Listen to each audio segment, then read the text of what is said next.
So the 2026-2027 Premier League season starts on the 21st of August 2026. Now, these are the opening day fixtures. I'm going to be just going through some of these now, just what we could expect from the opening day. Now, it's become quite traditional that the champions quite often kick off on the Friday night for the opening fixture, and that's the same this time around. The Friday night is we see Arsenal home to Coventry City, newly promoted Coventry City are under Frank Lampard. I'm really looking forward to seeing them in the Premier League. I think they could be a great addition. I'm looking forward to seeing them. They start with the toughest to test though, an away game at the champions. At Arsenal, of course, defending their league title, will be wanting to go back to back. But yeah, it's the toughest starts for Coventry, but it is in at the deep end. But it is, it can't get any harder than this. So it is in some ways maybe a good game to get done first. And then the same for Hull, also the toughest of starts for them on the Saturday, the early kickoff. That's they play Man United at home. Man United back in the Champions League this season under Carrick. They're no doubt be coming into this game off of a big transfer window. It's certainly looking like. Hull are, going up through the playoffs. Such an impressive campaign last season. Such a big story. Such an incredible story how they did it and how they've gone back to the Premier League. But again, toughest of starts. But they will be happy they've got a home game here. And there'll no doubt be a lot of excitement in that game for sure. The 3 o'clocks now, Ipswich against Sunderland, really interesting games. You've got Sunderland, such a fantastic first campaign back in the Premier League, the most successful ever, achieving a Europa League finish in the top 7 in the end. Really, really impressive. It's impressive for teams to come up and survive nowadays, but to come up and not only survive, like be safe easily, like to actually push on and be one of the most successful promoted teams ever and achieve a Europa League finish is seriously impressive. And they go to Ipswich on the first day of the season. Ipswich will be again newly promoted. They'll be happy they've got a home fixture again, like much like Hull. And well, this season it's will they? I mean, the question is, the last time they come up, they went straight back down. I mean, they've got themselves straight back up. Obviously, no, to be without McKenna, and it's a big window for them, of course. But this will be an interesting game for sure. See if Sunderland can replicate the form from last season, whether Ipswich can start on a high. As for some of the other 3 o'clock games, Everton against Palace. Now, Everton against Crystal Palace, this is a really interesting game because these are two very experienced Premier League clubs now at this stage. Both of them finishing in the middle last season. Palace, though, in Europe and in Europa League, back-to-back seasons in Europe, they got into that by winning the Conference League despite mid-table finish, like the previous season finished mid-table actually, and got in by winning the cup. No Glasner though. It's going to be it's going to be a new look Crystal Palace, but I have no doubt that they're in Europe, that they'll spend the money they do get for the players they lose wisely. But they're going to Everton. Everton had overall in the end it took them a while to get going at home, but last season at the new stadium, but in the end they did. They were pretty good.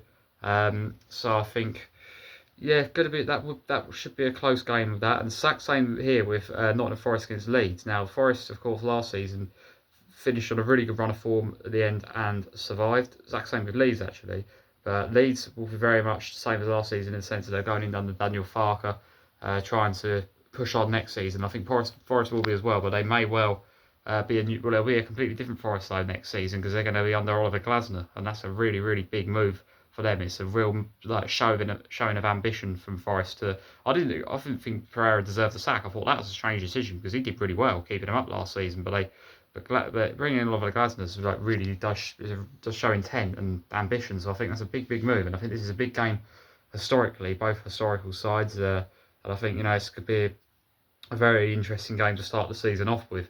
Leeds trying to carry on what they started last season at the end of the season, in particular under Farker, and then Oliver Glasner's first Premier League game in charge of Forest. That'll be really interesting. Brentford against Spurs. Now, of course, this one's a derby, London derby. This was the opening game for these two on in 2023-24 seasons. This is interesting. Obviously, Spurs another team that's going to have a complete overhaul, a complete new look next season. Loads of new signings already going in there. Players like Fernandez, Tonali, and Van Hecker, and they're already looking to add more under De Zerbi. De Zerbi coming in last season and saved them right at the end from relegation when they looked like they might actually go down. But they're facing a Brentford team that again always seem to come back strong every season, whatever's thrown at them. And they, missed out on Europe in the end last season, but it was another positive campaign. And I think they'll certainly be looking to start strong again this season. It's not the easiest starts for De Zerbi's Spurs as they look to have a significantly better season than last season. 17th, they finished 2 seasons in a row. They can't be that bad again. Surely not. Man City against Bournemouth. Now, Man City were one of those teams that always used to beat Bournemouth, always, every time, without fail. However, that gap's lessened in recent years, it does seem. And last season it was Bournemouth's draw against City, which actually handed the title over to Arsenal.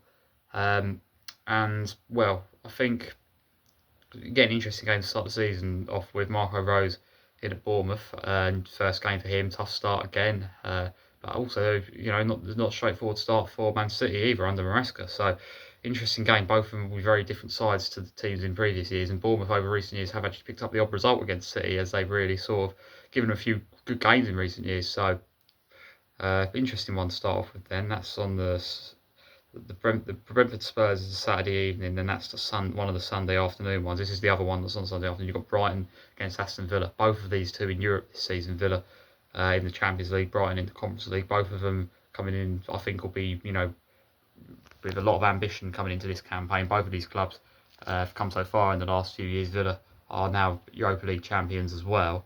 I think this is a really exciting game to start off with. I think these are two really, really strong teams at the moment. And we'll see how they're both looking at the end at this point when the game kicks off. But I think this could be a very good game to start off with. The 4:30 on Sunday is a very interesting one. This is a real historic clash between Newcastle and Liverpool at St James's Park. Tough start for Liverpool. St James's Park is not an easy place to go. It became an easy place to go towards the end of last season, but you'll be thinking Newcastle will be looking to start this campaign positive. Tough start for Areola as well at Liverpool there. He'll want to get all his signings in and done before this game comes about because Liverpool is going to be, and again, new era for Liverpool. A lot of players are going, they're looking to bring a lot of new runs in. It's going to be completely new look Liverpool, and be interested to see what both teams are looking like when this game does kick off. It's a very good game to start the campaign off with. Now, of course, my team are on the the Monday night kickoff. Fulham against Chelsea. We might have this kickoff time a few more times this season with us not being in Europe, but this is interesting because both teams will be starting with a new manager. And it's going to be again, but also a London derby, and also the place at Chelsea have had a lot of problems at, I have to say, over recent years as well. So not the easiest of starts for Alonso, but certainly we don't. There is the other side of it, which is that there's no travel. It's very close to home, and a lot of our games are in London early on. I'll do a separate video actually coming up about specifically looking at Chelsea's sort of opening 6 fixtures or so.